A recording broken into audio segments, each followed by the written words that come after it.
Today, as well, just lately, we've been looking at politics in Nigeria and other developments, and then now all political parties.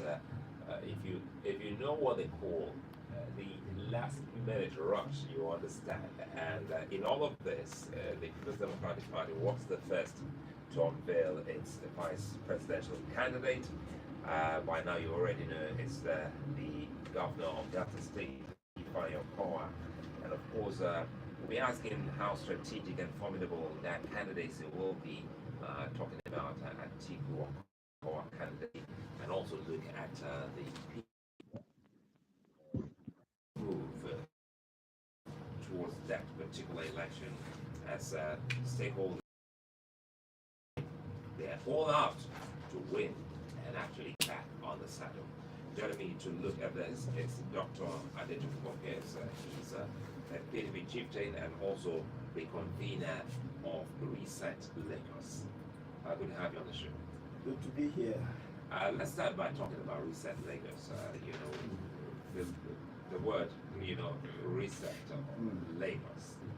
What are you resetting? Reset Lagos PDP. Okay, Reset Lagos PDP. That's really the name of the organization. So it's an in-house Yes, yes, cleansing yes. also. Pardon? It looks like an in-house cleansing. That's exactly what it is. It's an organization set up to sanitize Lagos PDP. You know, for years we've had problems winning elections, and we felt that a great deal of that has to do with the lack of respect for internal democracy, where some leaders like to impose, talk about consensus. Consensus to them means that their candidate becomes the state chairman, state secretary, they take control of the organization without an election. And the members of the party have complained seriously about that was becoming a tradition, which was always leading to failure in the general election. Since 1999, we've not won government. We've won a few seats in the House of Reps. We've not won Senate. So we thought that the best way, bad as democracy is the best we have. I remember a quotation from Winston Churchill, a great British prime minister, who was accused of, they said, look, this thing is not working. The government is upside down, too much trouble is everywhere. We have a lot of problems, and democracy is not perfect, but it's the best system we have. It's the principle of inclusion, principle of equal opportunity for all. And that's what Reset Lagos PDP is all about, to push for that. And I'm happy you use the word inclusion, because it is almost absent in a lot of political parties. And it's a good thing that you're saying this. And, the philosophy of inclusion, actually makes for a better and healthy, conversation and, union. So let's bring this now to the wider PDP. First, I'd like to say congratulations to you and your party. You were able to meet the deadline, ahead of time. Atiku Abubakar, Okowa, 2023. Do you think that's a fine collaboration? I think so. It's the head of the ticket that matters the most, and that is Atiku Abubakar. But you have to also choose somebody that will complement you, not that will supplement you, So I think you have two gentlemen who are really politicians who focus on issues. And it's in their performance of politics, the way they play politics. It's always focused on performance and, service, providing service to the community. For instance, Abubakar, out of government, has been a businessman, set up an oil industry, service industry in the oil sector, a very big one and successful one, employing thousands of people, and also a focus on education. he believes, as the philosophy, the theory goes, that education is the antidote to poverty. You know, every country, Malaysia, India, all the countries that have surpassed us in the last 50 years since our independence, 60 years since independence, have been countries who understood that you must lay the foundation for growth on education. We're not talking about university or what do you call it now? Liberal arts education. We're talking about the whole gamut, you know, civic education, technical education, you know, development of human capacity in every way, the electrician, the carpenter, the plumber, apart from the PhD holder in English and philosophy. So this is what Atiku has done. And guess what? This is the same thing that Okowa has done in the States. Okowa has focused a lot on developing women and youth, set up special organizations to assist them, give them special privileges. Do you know that in Delta State, 5 commissioners are female? 5. I don't think there's any like that in Delhi. Anybody's come close to that in any part of Nigeria. 17 members, 17 vice chairmen of the local government areas out of 25 are women in Delta State. So they have the same philosophy, Atiku and Okowa, to develop Nigeria. And so I think they will complement each other, and Nigerians will be very impressed, and they'll be very pleased to support and vote for them. Let's see how impressed some will be, because that's another aspect I know in politics. You know, I go back to how you started, inclusion. And for some, they thought initially your party, the PDP, was going to look towards Nigeria South. And when that didn't work, perhaps that's why Atiku Abubakar has picked someone from the southern part of Nigeria. I don't know if you've also heard the argument lately. Some already think that Ifeanyi Okowa was someone who actually you know, didn't do well for the region. Do well in the sense that they see him as the black sheep, as a traitor who actually didn't hold on to the southern agenda. Yes, you know, that's a good issue to bring up. I've always argued that inclusion does not mean zoning. In fact, it is the opposite of inclusion. Democracy is the principle of equal opportunity for all. Therefore, in a democratic system, you want to have election. All you do is open it to everybody. That's giving everybody inclusion.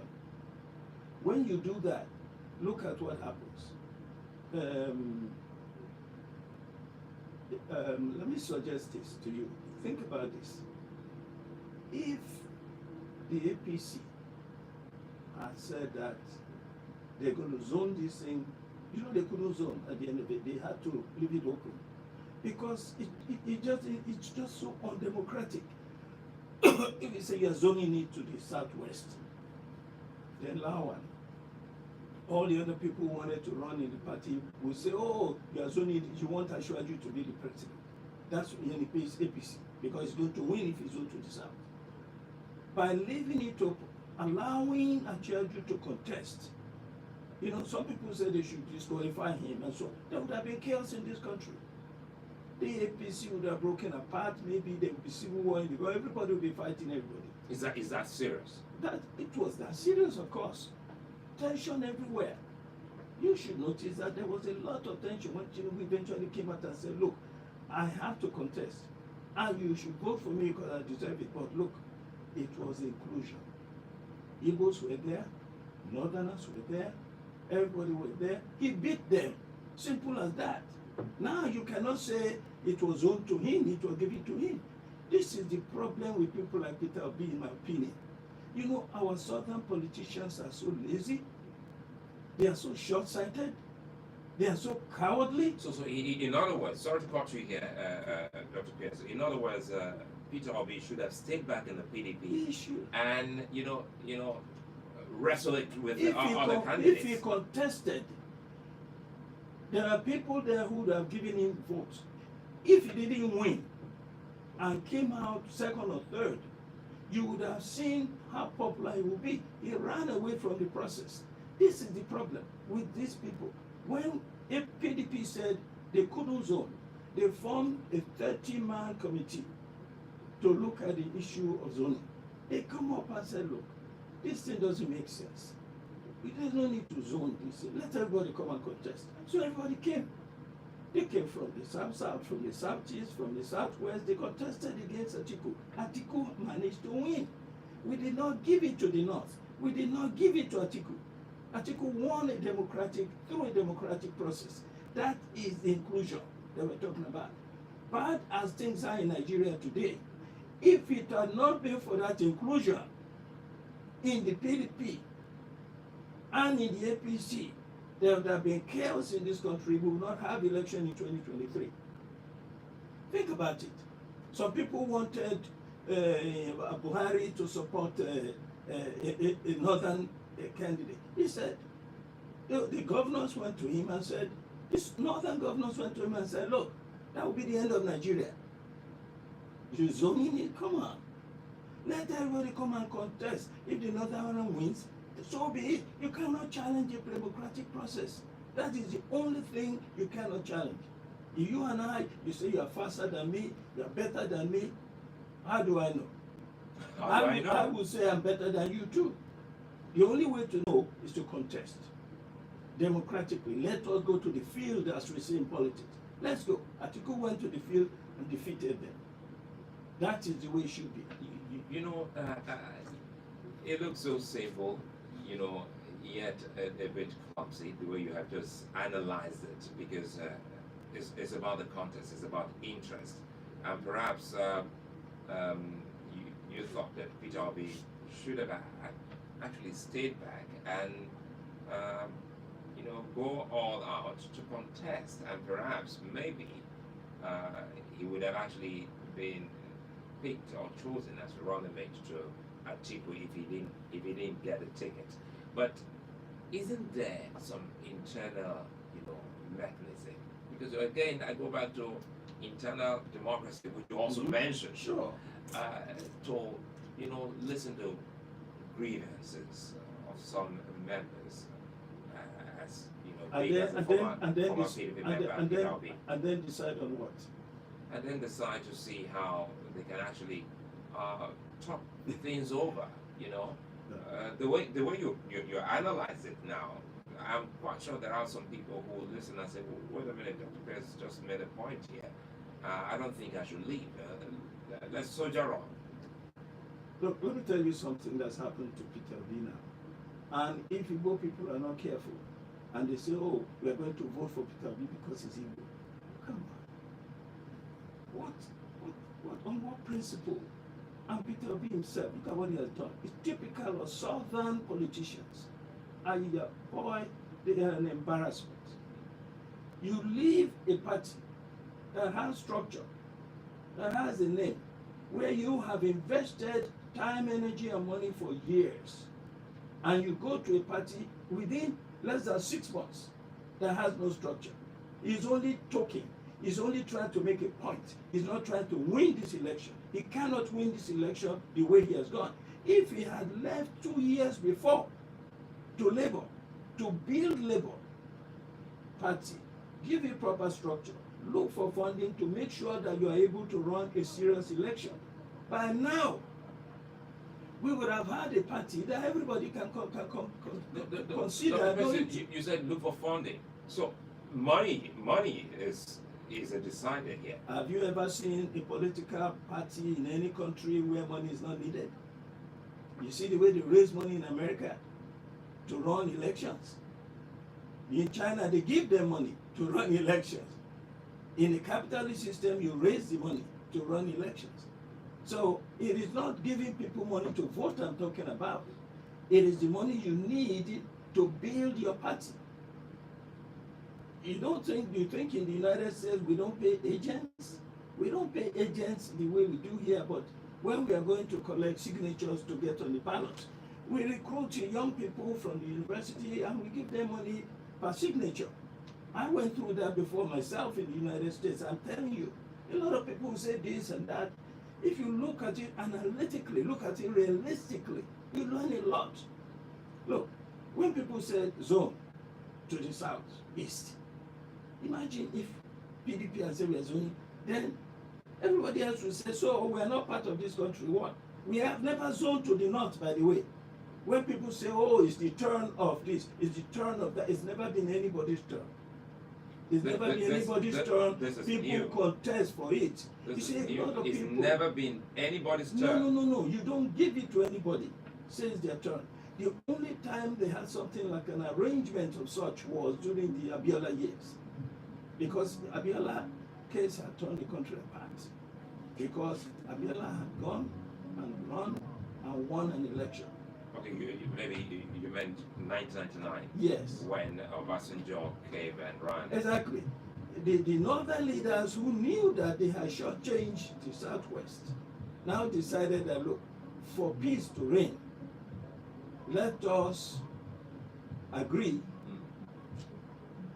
to zone the place to where the man that won came from, so that the people will not say they have been disenfranchised. That was a special occasion. But again, some would have said that that same special, occasion should be accorded to people from Nigeria Southeast. Why? There was a reason for Abiola's own. It was because he had won the election. And he was from this region and this political party. So they said, okay, since that's what you want, you are claiming his mandate, we will now give the opportunity for that mandate to come from the same place. So it's not the same thing as zoning it. They didn't give it to the Southwest. So Southwest had won it through Abiola. You understand me? I do. Sorry to cut you here. I'm looking at, some of the key things that may define this coming election, listening to you now. And correct me if I'm wrong, because your worry now is that Nigerians must not, go deep down the drain by reducing this whole process to tribal politics. Is that what you? That's exactly what I hope. Because at the moment now we have four contenders, so to speak. You have Atiku, who is your candidate of the PDP. You have Bola Tinubu, the candidate of the APC. Peter Obi, the candidate of the Labour Party, and you have Konkonso, the candidate of the NNPP. And if you look at it critically, it looks now almost like the Wazobia, Igbo, Hausa, Yoruba. And people are saying, just as now you've just painted a very worrying picture, that politics shouldn't actually come this low. It shouldn't come this low, but it's a reflection of the mistrust in the country.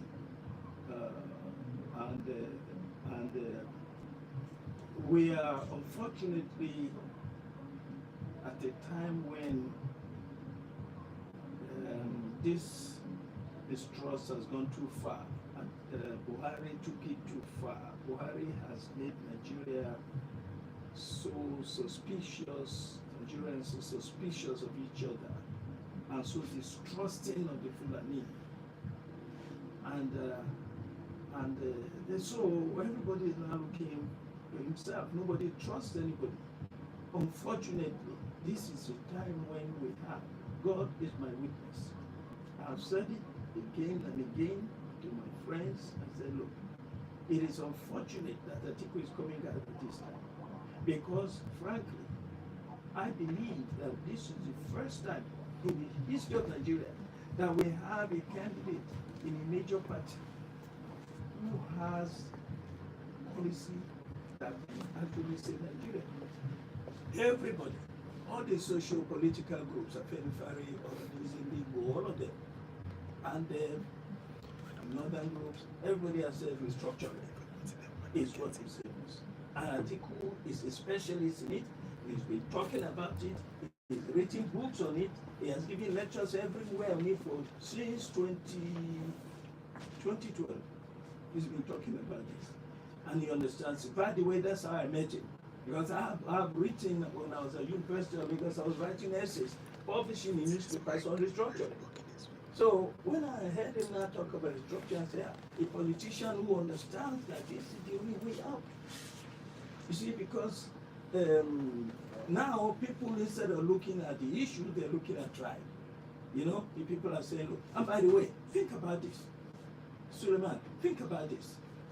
If we go by tribe, according to the books, the northern candidate, the popular candidate in the north will win this election. He may not have the spread he needs, so there'll be a runoff. But you see, this is why I say these southern politicians are so backward. I dare any of them to challenge what I'm saying. They have not formed a party. 61% of the delegates to the PDP National Convention that will determine who will be the next president at any time are from the north. 57 to 58% of the delegates that will determine at the convention of the APC who will become the president in APC are from the north. So what are these southerners saying? Then they go and they'll be begging, they'll be prostrating to northern leaders and say, give us, zone it to us. Come on. Do something. Do some work. Do some thinking as they are doing in the north. How come the northerners always win these elections? You say it's by crook. Okay.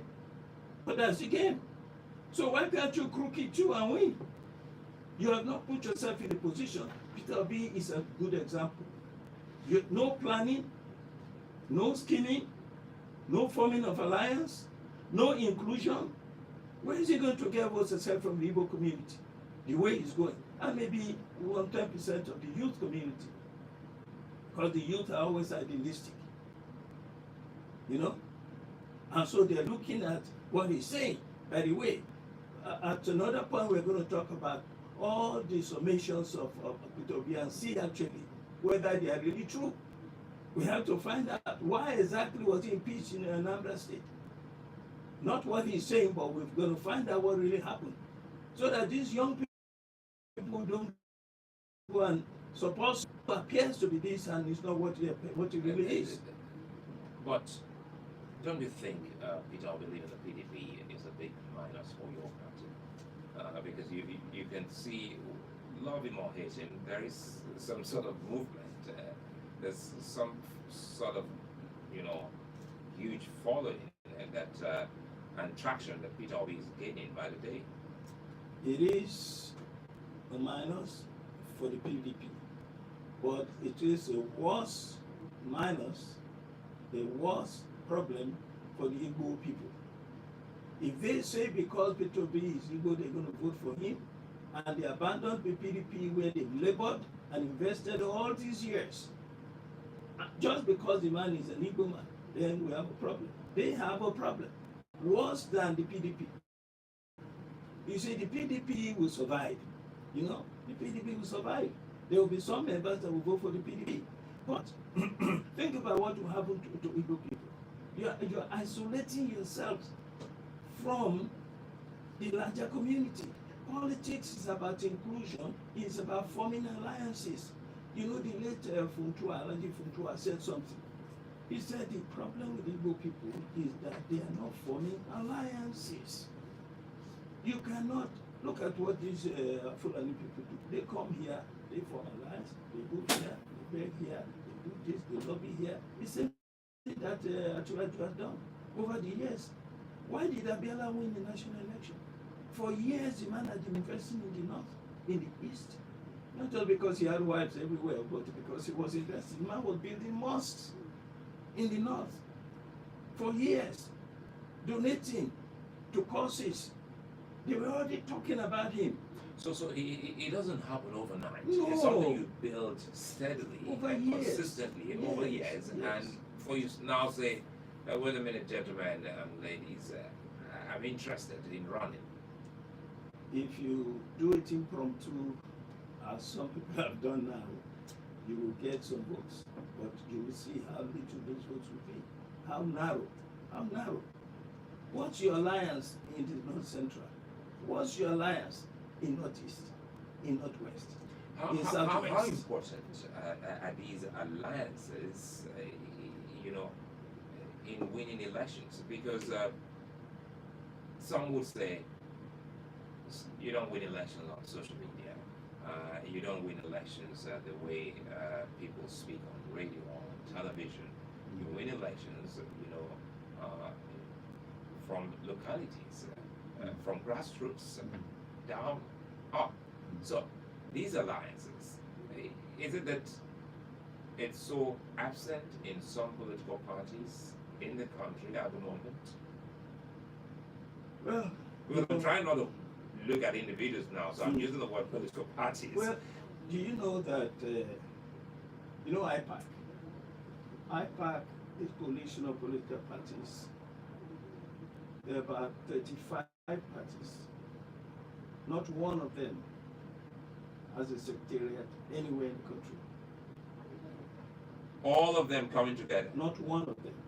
Let me tell you, I'm telling you from experience.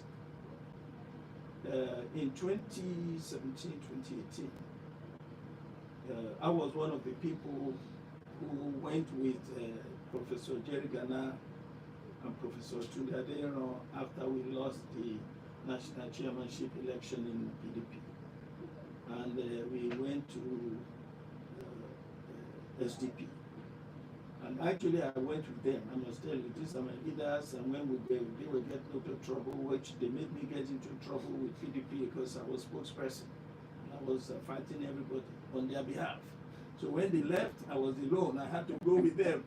So when we got to SDP, we now said, okay, we're going to join this coalition of United Political Parties, CUPP, if you remember. It was about 35 political parties. So when people tell me P2B is forming coalition, I said this is a coalition on paper. All those political parties put together are not worth one local government in PDP or APC. Because APC has been able to build itself by forming an alliance with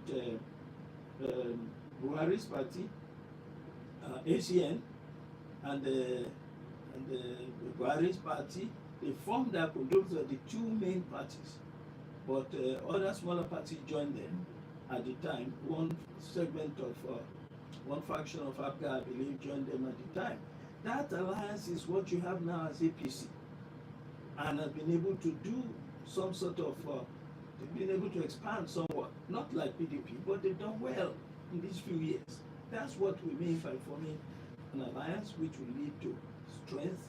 That means you're talking to people across board. But again, if regions don't matter, I wonder why the running mates of these politicians, these candidates, are also being picked from regions. No, but regions matter. You said that you got to go to the grassroots. That's the country. It's the regions. And that's what we're talking about when we say restructure. We must restructure in such a way that each state has semi-control of its concerns, of its development. You got to devolve power to the federating units. You got to decentralize government offices. You got to diversify the economy so that we don't keep depending on oil. So that the areas, the communities can develop. The Ondo axis can develop, which is bitumen, which is the third largest in the world. The Enugu area can develop with its natural gas, which is the ninth largest in the world. Largest deposit of natural gas in the world. In the north, I told you the other time that lithium is just been discovered in Kwara State. The whole of the north. Forget about oil. Oil is a wasting asset. People have been saying it for years now. It comes back to restructuring. I recall I had a talk to you there when you were talking about restructuring. So for your party, the PDP, let us in on what your party has for Nigeria in terms of restructuring. You see, this is the unfinished business of Goodluck Jonathan. When he organized that 2014 confab, it was to consider how we resolve the problems of Nigeria in terms of security, the economy, and good governance for equity. So the 2014 confab came up with some recommendations. Some of them, the fundamental recommendations. One, you got to revolve the presidency. These are recommendations. Revolve the presidency according to the 6 geopolitical zones. You know. 2, you have to decentralize government to the point that federal government offices need to be in the states, not in Abuja. Can you imagine practical experience again, or rather information I got from people? An old man who's retired from federal service now needs to pursue his benefits. There's no office in Lagos, there's no office in Enugu, there's no office in Adamawa, there's no office in Kebbi. He has to go to Abuja. Where's the money? Where's the energy? Where's the support? So people suffer for all types of things because the government is too centralized. We have to decentralize that. Devolution of powers, you got to give some power to the federating units, the states.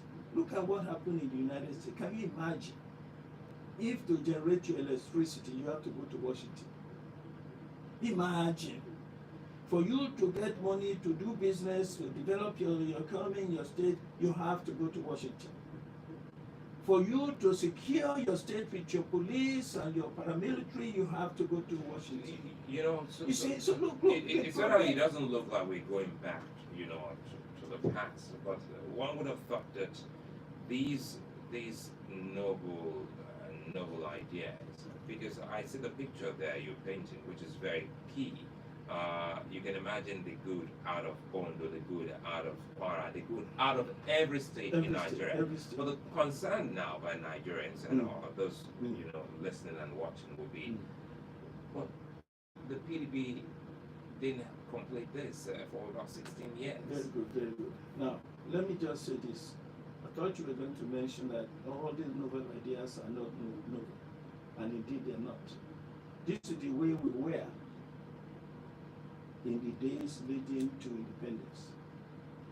This is the way we were before the Civil War, where the regions have control over their resources and only pay taxes to the federal government. That is why the southwest, western region was able to develop so much because of the resources they had. What do you call it now? The Midwest was able to develop too. The East was able to develop. The North was developing at a rapid rate, unbelievable. What they were able to do in the North with Sudan and Sokoto. This is the way we were. This is all we are saying we go back to now. Something similar. This is what Afenifere or Anis Ndigo, Pandef, everybody is saying the same thing. And it is only PDP that is focused on doing it. Only PDP? Well, look. There are only 2 major parties in Nigeria. And of the 4 people you mentioned running for president, Atiku is the one that understands it, that has articulated it, he has written books on it. Let me tell you something. I brought you a copy of the book for you to see. This one is Thoughts on Restructuring the Nigerian Federation. Selected speeches of Atiku Abubakar. Restructuring. Look, you said we started it, we didn't finish it. We started it, Jonathan started it, now Atiku will finish it. That is the issue. Nigerians should give themselves an opportunity. I'm ready to go anywhere I to discuss this I know issue. you're master of the language. You said Atiku will finish it. You didn't say may finish it, so. No, will. You know why? Because this has been his life devotion. I told you, this is why I brought this in to show you. He has been writing books on it, giving lectures everywhere. Look at the places he has gone to give lectures. So you're setting up, so that means you're setting So up many victory places. for your party. Hmm? You're setting up victory. Well, I am certain of victory if the people listen to the issues. If the people. If the people listen to issues and don't get bogged This down is by interesting. tribal problems. This is interesting that you're talking about the people. You know, so for some other politicians, they still don't think or remember or look to the people as, you know, having the power. Well, they will know when they get to the polls that the people have the power when they decide not to vote for them. So I am just begging Nigerians. You know, me, I'm a retired man now. I am telling you, this is not a personal interest in any way. But I lived in the US for 25 years, worked there, and I've seen the way the country developed. The only way that country is so chaotic, so violent, so confused. If it was not for the structure they put in place, which allows states, can you imagine in your state, my state, the state assembly will enact a law, as they did in Benue State, no open grazing. But they have no police, no force to enforce the law. They have to go to the Inspector General of Police, who is under instruction from the federal government to do or not to do, who knows? So you cannot have that. Can you imagine if New York is waiting for federal police?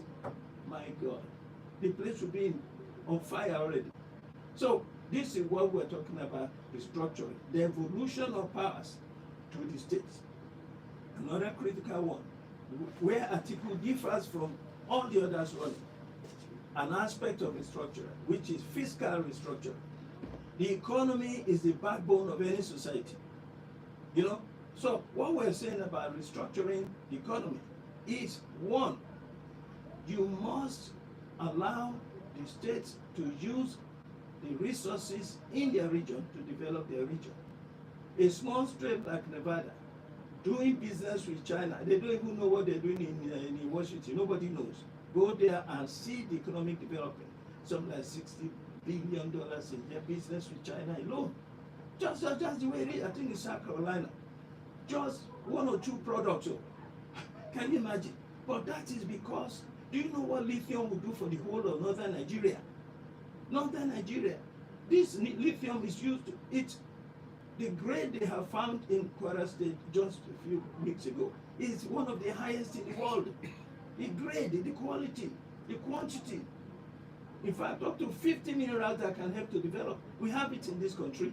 The 1999 bogus constitution has locked it up in the constitution as reserved for the federal government. You cannot borrow money.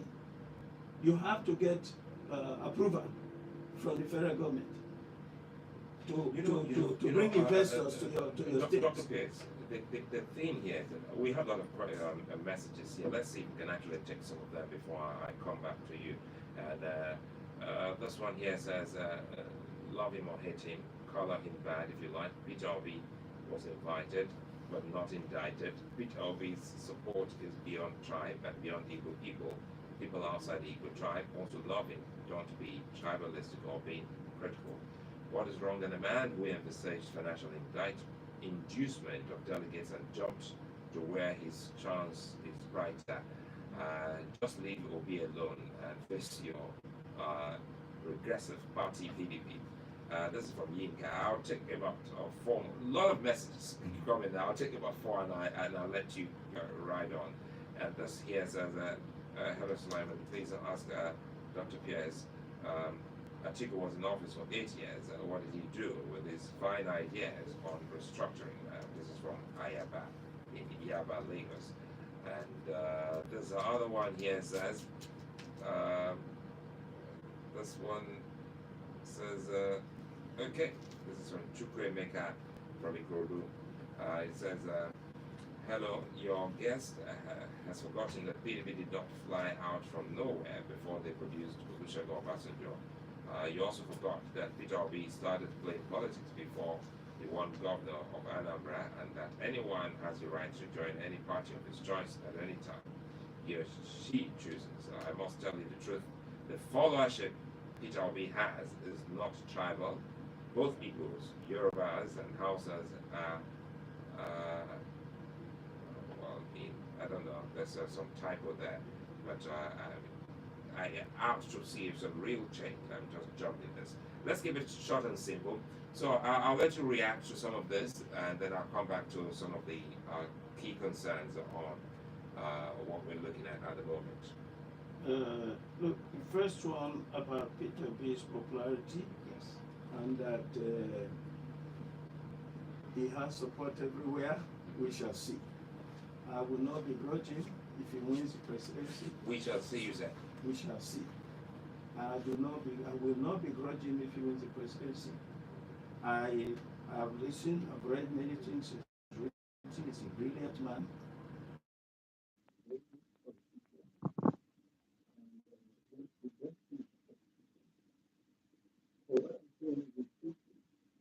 Power on.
was either part of a look at what he did when he was at the world. He was the chairman of all of the state. He was the chairman of the Economic Development Council. What did he do? He focused on privatizing the country. The government was having business with the young man of the crisis is coming, and this is why that is the need to do. This is why we have cell phones everywhere now. Because when I took for a chairman, they industrialized, they privatized, they couldn't do it. And by the way, people complain, they say, oh, you get into his friends. It's people that qualified, they came and they are able to do it for them, and they have to be sent out. You do nationalization. You give your people think a corporate that is worth 20 billion, and you know that nobody has that 20 billion in your country. You know, okay, that is to 12 billion. This is how Nigerians were able to get into the economy and build the economy where we were able to service our debts. We got debt forgiveness, all of that during the Atiku. So when you know the reason I brought in restructuring is because it was not an issue at we that actually point. thought the man that would take that credit for debt from him that was President Obasanjo. Well, you said who made the trips? No, because no. if you now say under Atiku and you now try there was nothing under to Atiku. or excuse Atiku when it does matter and say, look, he wasn't the president. But now for you want to give him credit. restructuring, Okay, good. it's the restructuring issue. So when you now said we cannot excuse him, and I went back to what he did when he was his administration. His administration. When he was vice president. So, but when people are saying he should do restructuring, he cannot do that. It was not even an issue at that point. You get my point? And even if it was, that is a policy now for the president. You get my point? His own is he's doing the job he's been appointed to do, and he did a great job there. So now let's talk about how your candidate can make that incursion. You know, you talked about reaching out. It's about alliances. It's about reaching out. It's about building, bridges. It's about inclusion. How well is your candidate, on those fronts? Well, you know that Atiku has been so popular in Nigeria that they named the material tire after him. When you wear this material, they say they wear Atiku. So it's a household name. He's known everywhere, and is known for being liberal. He is known for not being. You have to define it. He's not. Yes, I will. He is known for not being a travelist. He is known for not being a religious bigot. He is known for not being an economic illiterate. He understands the economy, the way it works. And let me tell you something else that's in this book. You know, a lot of people calling in, accusing people, saying this and saying that. I think they need to really look at things subjectively. Don't get emotional. You noticed that I wasn't being partial, but this person called and said I was being tribalist. That's a joke. Look, Atiku said in this book that so long as the president is the one that appoints the chairman of INEC, our elections can never be free and open. Therefore, as they have learned in Ghana, and as applies in civil societies where they have made some progress in human development and fair and open elections, the national chairman of INEC cannot be appointed by the president. That person, and it cannot be a central position, centralized again in Washington. No way. Can you imagine if the INEC chairman, the equivalent of the INEC chairman, had been appointed by Donald Trump, what would have happened when he wanted to overturn the election? We would just call him and say, look, my friend, Biden didn't win this election. Announce it. He would announce it. That's what happens in Nigeria now. Atiku will abolish that. Okay? Atiku will abolish that. Part of the way you abolish that is when you have devolution of power to the states. The Secretary of State in each state in America determines is the chairman of Board of Election in that state. And that person is not just a Democrat, you know, it's like the governor of the state. He's going to take care of the interests of his state. So this is not a question of something from federal determining everything. So I'm just telling you some of the things that Atiku... This is coming, sorry again to butt in from Archie. Archie listening says, Sulaiman, Dr. Pierce is an expert in politics. He's talking reality. I mean, look at the just concluded Ekiti election. How did the Labour Party fare? So it comes back to, you know, grassroots penetration as you highlighted. So he's looking at the election that just ended in Ekiti, and he's saying that the Labour Party were perhaps... But do people still vote for parties or individuals? You see, they want to vote for individuals. But when you don't have a structure, let me tell you how this works. If we're talking about how do you raise the grassroots, how do you lobby, how do you liaise with people, how do you include people, you know how it works. If Atiku gets up now and says, I want to visit Enugu State, and let us say a state where we don't have a governor. We don't have, PDP has no governor in these states. You know what he would do? He will call the state chairman of the PDP. The state chairman, if he says Atiku is coming, or we want to have a rally, we want to have 20,000 people here, you will see 20,000. You know what? The state chairman will call, the state chairman is chairman of an executive committee, secretary, deputy secretary, they have about 40 people in that committee in every state, PDP. He will now tell his people, look, president is coming, our candidate is coming, we need to lobby, we need to do this. The state chairman will now call the LGA chairman, of which there's one in every local government. The LGA chairman is also chairman of an executive committee of about 17 to 20 people. The LGA chairman will now say to his own people, call your people. Who are his people? The ward chairman.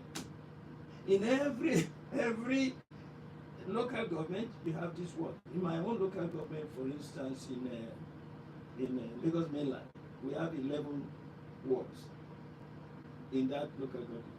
Each ward now has members that come to meeting, let us say 200. That is 200 times 11 people that are already in your camp. You understand me?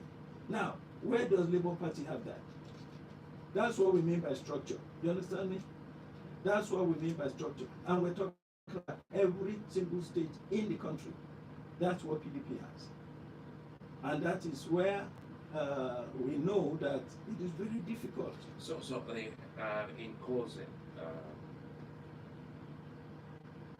do you think, because I spoke with a PDP member, I don't know if he's still with the PDP, Kasim Afeba, at that point in time, then he said he thinks this election may go into a runoff, going by the personalities, and that's why I asked if personalities, you know, do matter in such an election. Well, you know, this is not personalities anymore. Again, the party matters. If APC had not developed to the point that it is now, where it also has a presence in every ward across the country, there will not be any competition against Atiku. They will run over anybody who comes. But now there is competition. Therefore, it is not about Ashwaju, it's about the structure of APC. It's not about Atiku alone. Of course, personalities matter, but it's also about the strength of the structure of this candidate. The reason why Pam Council may not go too far is because it's only released to Kano. You see the point? And the reason why all this noise, by the way, all this support for. Look, I went to a party yesterday. A friend of mine, my age group, told me that he is not going to support Atiku. And I asked him why. He said the same thing that these young people are saying. So I said to him, I said, listen, why don't you consider the reality here? Hmm?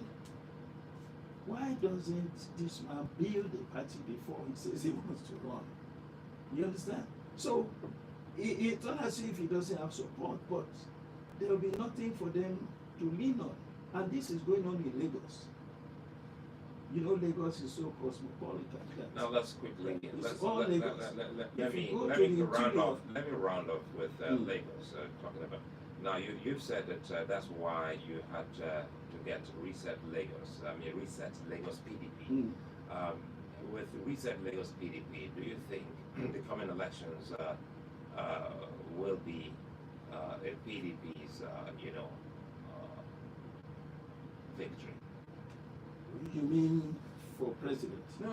We're talking about, you said you've been able to, do some in-house, cleansing. Well, look, So we're looking at Lagos because you also said that your party has never won Lagos, and you were worried about that. So now that you've been able to put in place some of these, key things, do you think you will do well in the coming elections? first and foremost, I never said we've been able to put anything in place. Okay, you It's just recent. identified the problems. Oh yeah, and we're working on them. It's an ongoing process. So we're working on them. The problems have been built over so many years, so it's not easy to just throw them out. But I tell you what, we have a formidable, we had an election in which the state ESCO was elected, state chairman, secretary, and so on. So we have a structure there. And that structure goes down all the way to the wards.